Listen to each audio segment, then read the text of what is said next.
करंजियाଠାରେ जातीय दुग्ध विकास बोर्ड पक्षरु दुग्ध चाषी को प्रशिक्षण प्रदान।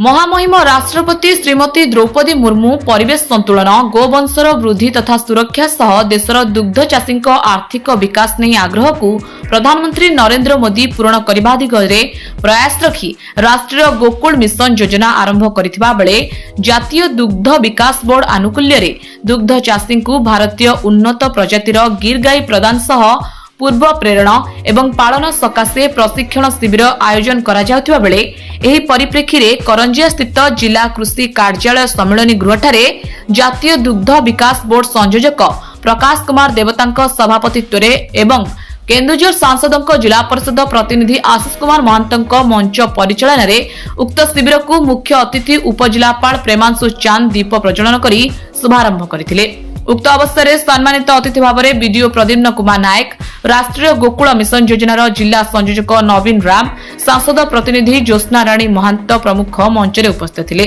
सांसदों करंजिया ब्लॉक प्रतिनिधि देवेंद्र महांत अतिथि परिचय प्रदान करथिबा बेले मास्टर ट्रेनर भाव उपखंड प्राणीधन चिकित्सा अधिकारी ब्रजबंधु बेहेरा प्राणीधन चिकित्सक प्रदीप साहू जोगदे उक्त गिर प्रजातिर गाई मानक लालन पालन तथा दुग्ध व्यवसाय करी दुग्ध चाषी माने निजर अर्थनीति को किभली दृढ़ करि परिबे से संपर्क में पुंखानुपुंख प्रशिक्षण देइथिले। कार्यक्रम में अन्य मानक मध्य ज्योति शंकर मिश्र क्षीरोद कुमार महंत संजीव पाणिग्राही प्रशांत कुमार मिश्र दैतरी महंत तुकाराम महंत दिलीप कुमार महंत मुरलीधर बारिक प्रमुखों सहित प्राय 300 चाषी उपस्थित थे।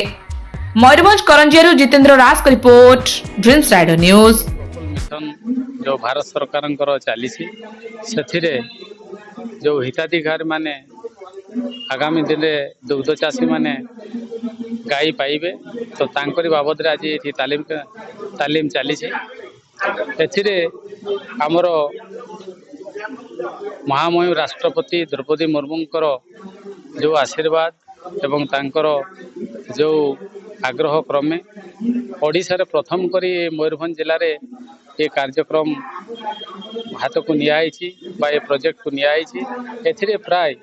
3000 गाई आमर हिताधिकारी पाइबे से मध्यरु करंजिया कन्स्टिट्युएंसी रे आमर 250 हिताधिकारी वर्तमान गाई पाइबे एवं ताकू किभली भाव में चाषी माने